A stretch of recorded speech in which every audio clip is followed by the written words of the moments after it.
Census sub committee report ఇచ్చింది. ఆ report రేపు అసెంబ్లీలో క్యాబినెట్ అండ్ అసెంబ్లీలో పెట్టి ప్రజల ముందు పెట్టబోతున్నారు. దానికి నేను as adviser SC ST BC మైనార్టీగా రాష్ట్ర ప్రభుత్వానికి, గౌరవ ముఖ్యమంత్రి రేవంత్ రెడ్డి గారికి, ఆయన కేబినెట్ అనుచరులకు ముఖ్యంగా ఈ సలహా సూచన ఇచ్చింది రాహుల్ గాంధీ గారు మరియు కాంగ్రెస్ పార్టీ అండ్ ఖర్గే గారికి కూడా నేను ధన్యవాదాలు తెలియజేస్తున్నాను. వెనుకబడిన తరగతులకు సంబంధించిన మిత్రులు ఎన్నో సంవత్సరాల నుంచి ఎదురు చూస్తున్న అలాంటి హిస్టారికల్ డిసిషన్ తీసుకున్న కాంగ్రెస్ ప్రభుత్వానికి హర్షం తెలియజేస్తున్నాను. మరి ఎన్నో ప్రభుత్వాలు వచ్చినాయి. కేంద్రంలో మోదీ గారు బీసీ అని అంటారు, కానీ ఎవరికి దమ్ము ధైర్యం లేకుండే రాష్ట్రాల్లో బీసీ జనాభా ప్రకారంగా వాళ్ళను అధికారంలో కానీ, రాజకీయంలో కానీ, లేకుంటే ఉద్యోగాల్లో కానీ, అన్ఎంప్లాయ్మెంట్ యూత్కు అప్లిఫ్టింగ్కు స్కీమ్లు తయారు చేసేందుకు కానీ అలాంటి ధైర్యం ఎవరు చేయలేదు. కానీ రాహుల్ గాంధీ గారు, కాంగ్రెస్ పార్టీ రాహుల్ గాంధీ గారిది ఒక డ్రీమ్, आबादी में जिसका जितना हिस्सा है सरकार में भी उसका इतना हिस्सा होना चाहिए. అంటే జనాభాలో సంఖ్య ఉన్నది, ప్రభుత్వాల్లో కూడా ఆ సంఖ్యలో వాళ్ళకు న్యాయం చేయాలా అని ఈ ఆలోచన రాహుల్ గాంధీది. దాన్ని రాష్ట్ర ప్రభుత్వం భారతదేశ చరిత్రలను, ఇప్పుడు తెలంగాణ ప్రభుత్వం భారతదేశ చరిత్రలను ముందుకుండిపోతుంది. హిస్టరీ క్రియేట్ చేసినాం ఇవాళ. Last year same 4th February 2024కు ఈ కులగణన బిల్లు క్యాబినెట్ ఆమోదించి దీన్ని ఇంప్లిమెంట్కు ఆర్డర్ ఇవ్వడం జరిగింది. మళ్ళా 1 year ఎగ్జాక్ట్ 1 yearలో 4th February 2025లో రేపు అసెంబ్లీలో క్యాబినెట్లో అసెంబ్లీలో పెట్టి దీన్ని అమలు చేయబోతున్నాం. ఇది దమ్మున్న సర్కార్, మాట ఇస్తే మాట మీద నిలబడే సర్కార్. అదే కేసీఆర్ 2014లో ఇంటిగ్రేటెడ్ హౌస్ హోల్డ్ సర్వే అన్నాడు, సర్వే చేసినాడు. మయం దుబాయ్ నుంచి మస్కట్ నుంచి ఊరుకుంటా ట్రైన్ల మీద డబ్బల మీద ఏంలా అంటే అలా ఉరికి వచ్చేటువంటికి ఏదో అయిపోతుంది, మా జనాభా లేకుండా ఏమవుతుందో అనుకున్నారు. కానీ దురదృష్టం ఇప్పుడు వరకు ఆ కులగణన సర్వే బయటికి పెట్టలే కేసీఆర్. 10 సంవత్సరాలు పెట్టలే. ఇవాళ కాంగ్రెస్ పార్టీ అరే झूठा కేసీఆర్ నువ్వైతే చేయలేవు, ఇక మేము చూడు దమ్మున్న సర్కార్, మేము మాట ఇచ్చినాం, మా లీడర్ రాహుల్ గాంధీ సూచన ఆయన ప్రకారంగా, అడ్వైస్ ప్రకారంగా మేము ఇవాళ కులగణన అది ఇచ్చి, మీకు తెలుసు ఈ సర్వేలో క్యాస్ట్ వైజ్గా వచ్చింది. రేపు బ్రేకప్ రేపు ఇవ్వబోతున్నారు. బీసీల సంఖ్య 46.25, ముస్లిమ్స్లు కలిపితే ముస్లిం బీసీ కేటగిరీ కలిపితే 56.33, ఎస్సీల సంఖ్య 17.43. రేపు ఎస్సీలో కూడా మరి కేటగిరేషన్ ఇది కూడా రేపు ఫిగర్స్ వస్తాయి. ఎస్టీలు 10.45, ముస్లింలతో కలిపి ఓసీలో 15.79, ముస్లిమ్స్లో బీసీఈ కేటగిరీలో 10.8%, ఓసీలో 2.46 ఓసీలో ఉన్నారు. ఓసీ ముస్లింకు ఓసీలో కలిపినారు, బీసీ ముస్లిం బ్యాక్వర్డ్ వాళ్ళకు బీసీలో కలిపితే 56% అయింది. అంటే బ్యాక్వర్డ్ క్లాస్ వాళ్ళ సంఖ్య మొత్తం తెలిసిపోయింది ఇప్పటి వరకు. రేపు క్యాస్ట్ ముద్ర, జమ్మునూరు కాపు, గౌడ్స్ అన్నీ ఏ విధంగా కావాలో రేపు అసెంబ్లీలో క్యాబినెట్ అసెంబ్లీలో పెట్టబోతున్నారు. అంటే నేను చెప్పేది ఇది కేవలము హౌస్ హోల్డ్ సర్వే వచ్చిన తర్వాత మళ్ళీ ప్లానింగ్లో, బడ్జెట్లో రేపు రిజర్వేషన్లో అన్నింటిలో కూడా పెద్ద మార్పు జరుగుతుంది. వాళ్ళ జనాభా ప్రకారంగా రేపు బడ్జెట్లో వాళ్ళకు కావాల్సిన కార్పొరేషన్లో బడ్జెట్లో అన్ఎంప్లాయ్మెంట్ యూత్కు ఎట్లా అప్లిఫ్ట్ చేయాలా, విద్యారంగంలో వాళ్ళకు ఎట్లా అప్లిఫ్ట్ చేయాలా, జాబ్ రిజర్వేషన్లో ఎంత సంఖ్యలో ఇవ్వాలా, ఇవన్నీ కూడా బహుశా ఈ క్లారిటీ వచ్చిన తర్వాత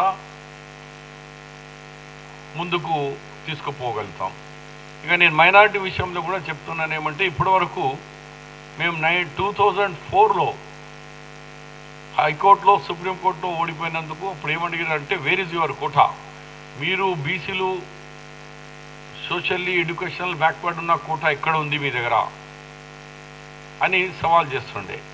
కానీ ఇవాళ పర్ఫెక్ట్ భారతదేశంలో ఇంత డీటెయిల్స్గా హౌస్ హోల్డ్ 57 పాయింట్స్ అడిగి తీసుకున్నంత చరిత్రలో ఇండియన్ హిస్టరీలో అంత డీటెయిల్ సర్వే ప్రతి క్లాస్ది చేపించిన ఘనత ఈ రాష్ట్ర ప్రభుత్వం శ్రీ రేవంత్ రెడ్డి గారికి ఈ ప్రొఫార్మా తయారు చేసి ఈ సర్వే చేసినందుకు నేను ఎస్సీ ఎస్టీ బీసీ మైనార్టీ తరఫు నుంచి రాష్ట్ర ప్రభుత్వానికి, గౌరవ ముఖ్యమంత్రి రేవంత్ రెడ్డి గారికి, మంత్రులకు అందరినీ కూడా మీ ద్వారా ధన్యవాదాలు తెలియజేస్తున్నాను, కృతజ్ఞతలు తెలియజేస్తున్నాను.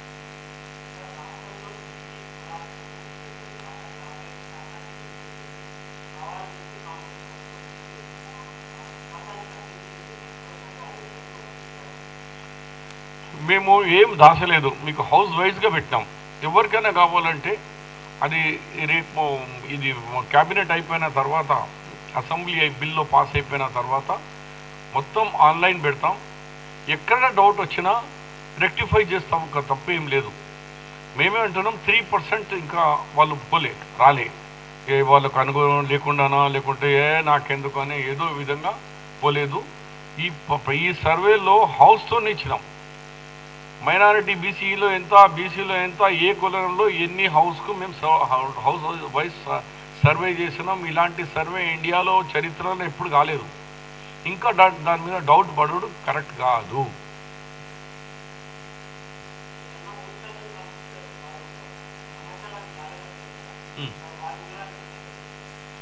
రేపు డిస్కషన్లో అసెంబ్లీ డిస్కషన్ ఉంది, అందు గురించి డిస్కషన్ పెట్టినాం కదా.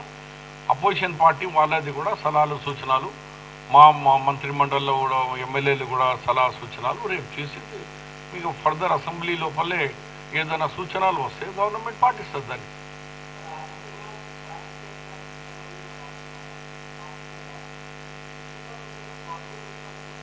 100% ఉంటుంది. దీన్ని బట్టే బడ్జెట్ తయారవుతుంది. దాని తర్వాతనే ఆ కార్పొరేషన్కు అలాట్మెంట్ ఆఫ్ ది ఫండ్స్ కూడా ఇస్తాం. అక్కడ ఆ కాస్ట్కు సంబంధించిన యూత్కు అప్లిఫ్ట్ చేసేందుకు ఇస్తాం. పంచాయతీ అండ్ లోకల్ బాడీ ఎలక్షన్లో కూడా రిజర్వేషన్కు పెంచేందుకు ఈ సంఖ్యతోనే పెంచుతాం. చాలా బెనిఫిట్స్ ఉంటాయి. డెఫినెట్గా ఇన్ని కోట్లు పెట్టి రాత్రి కష్టపడి మరి భారతదేశంలో ఒక చరిత్ర సృష్టించి ఇంత మంచి సర్వే చేసిన తర్వాత ఆ సర్వేను కేసీఆర్ తీరుగా 10 సంవత్సరాలు ఆ ఐస్ బాక్స్లో వేసినట్టు అట్లా చేయకుండా తప్పనిసరిగా దానికి ఇంప్లిమెంటేషన్లో తీసుకొస్తాము.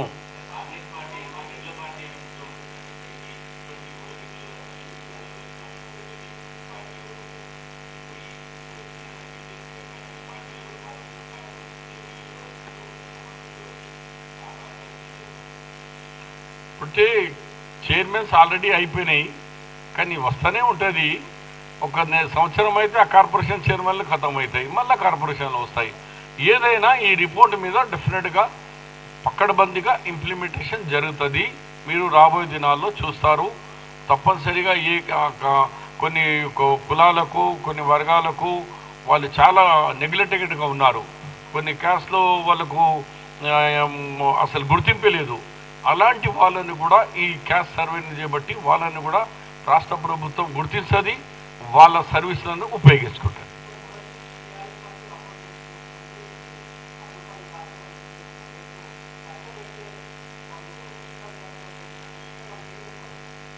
వాళ్ళు ఏం చర్చిస్తారో నాకు తెలియదు. నేనైతే మీ ద్వారా కేసీఆర్కు అప్పీల్ చేస్తున్నా. కేసీఆర్, నువ్వు ఇంటిగ్రేటెడ్ సర్వే చేసినావు, ఆ సర్వే ఏమైంది, ఎట్లయింది, అసెంబ్లీలో ఒకసారి నీ అనుభవం చెప్తే ఈ ప్రభుత్వాన్ని కూడా కొన్ని సూచనలు చేయగలుగుతావు. కాబట్టి రేపు రా అసెంబ్లీకి వచ్చి మీ సలహా సూచనలు ఇవ్వాలని కూడా డిమాండ్ చేస్తున్నాను.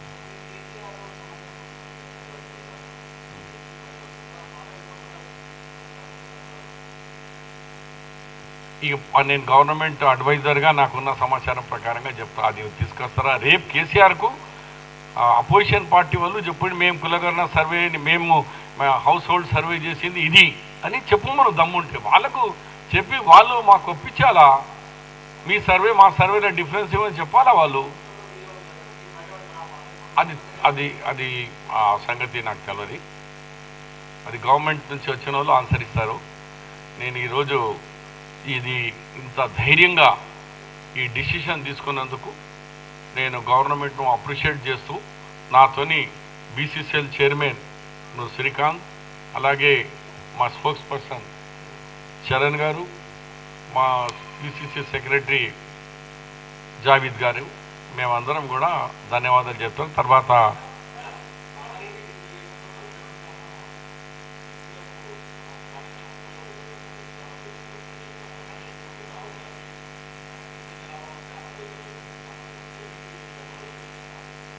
ఇంకా ఇది సబ్ కమిటీ రిపోర్ట్ మీదనే మాట్లాడినా.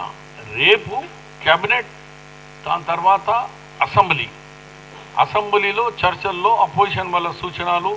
ఇప్పుడే తమరే అడిగినారు కొంతమంది మిత్రులు, కేసీఆర్ గారి హౌస్ హోల్డ్ సర్వే గురించి ఏమంటారని. కేసీఆరే చెప్పాలా, నా హౌస్ హోల్డ్లో ఇట్లా చేసినా, నేను నా సర్వే రిపోర్ట్ ఇది ఉంది తీసుకో, నేను 10 years చేయలేదు, ఫెయిల్ అయిపోయినా, నేను ప్రజలతో క్షమాపణ అడుగుతున్నా, ఇప్పుడు ఇది నేను ఇస్తున్నాను నీకు అని గవర్నమెంట్కు సలహా సూచనలు ఇస్తే. ఎందుకంటే ఆయన కూడా గవర్నమెంట్ పైసలతో సర్వే చేసినాడు, కోట్లాది రూపాయలు పెట్టి చేసినాడు, కానీ దాని మూలకు పారేసినాడు. అది ఆయననే చెప్పాలా. నేను కూడా మీ ద్వారా ఏకీభవిస్తే, అయ్యా కేసీఆర్ గారు, తమరు రేపు అసెంబ్లీలో రండి, రేపు మీ హౌస్ హోల్డ్ సర్వే గురించి మీరు చేసినది మంచి పాయింట్స్ ఏమైనా ఉంటే రాష్ట్ర ప్రభుత్వానికి సూచనలు చేయండి.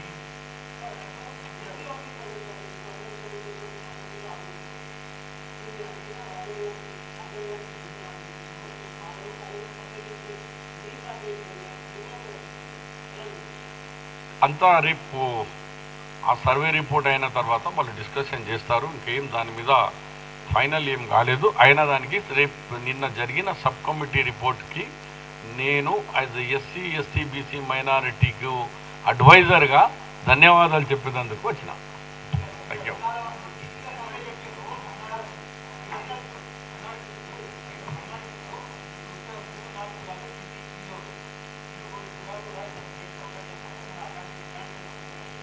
డిమాండ్ అయితే ఉన్నారు, సయ్యద్ లేరు, మొఘల్, అరబ్, పఠాన్, ఇలాంటి 14 ముస్లింకు సంబంధించిన వాళ్లకు రిజర్వేషన్లో లేరు. ఆ రిజర్వేషన్లో అప్పుడు చేసింది ఏమంటే హైకోర్టు అండ్ సుప్రీంకోర్టు క్రిమినలైజేషన్ తీయకున్నా కానీ ఎవరు అప్పర్ కాస్ట్ ఉన్నారో వాళ్ళను సోషల్లీ ఎడ్యుకేషనల్లీ బ్యాక్వర్డ్ వాళ్ళకి ఇవ్వమన్నారు. కానీ వాళ్ళు కూడా డిమాండ్ చేస్తున్నారు, Syed community and Pathan and ఇతర మొఘల్స్ వాళ్ళు, షియా కమ్యూనిటీ, బోరా కమ్యూనిటీ మాకు కూడా కల్పించండి. అది రాష్ట్ర ప్రభుత్వం ఆలోచనలో ఉంది.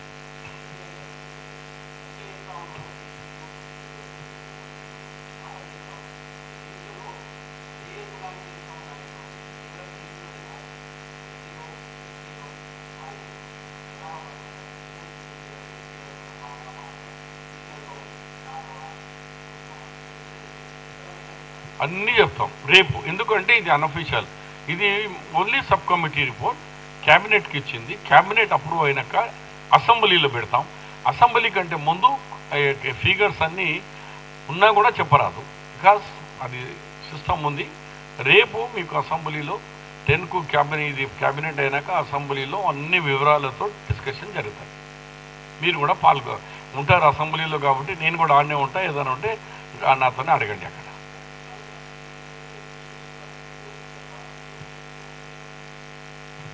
అంటే ఇప్పుడు ఇందిరా సాహ్ని జడ్జిమెంట్ ప్రకారంగా 50% సీలింగ్ సుప్రీంకోర్టుది ఉంది. కానీ మనకు ప్రధానమంత్రి గారు మోదీ గారు 10% మళ్ళా రిజర్వేషన్, వీకర్ సెక్షన్ రిజర్వేషన్ తీసుకొచ్చినారు కదా ఈడబ్ల్యూసీ. దాని తర్వాత ఆ కేసెస్ ఇంకా సుప్రీంకోర్టులో ఇంకా రాలే, దానికి సుప్రీంకోర్టు యాక్సెప్ట్ చేసింది. అంటే 50% దాటిపోయింది కదా. మళ్ళీ ఇప్పుడు ఆల్రెడీ 9 షెడ్యూల్కు మన ఆల్రెడీ అసెంబ్లీ 2016లో కేసీఆర్ గారు సీఎం ఉన్నప్పుడే మైనారిటీస్కు రిజర్వేషన్ పెంచాలా, ఎస్టీస్కు రిజర్వేషన్ పెంచాలా అని 2 బిల్స్ పాస్ చేసి కేంద్రంలో స్టిల్ పెండింగ్ ఉన్నాయి ఇంకా. Thank you.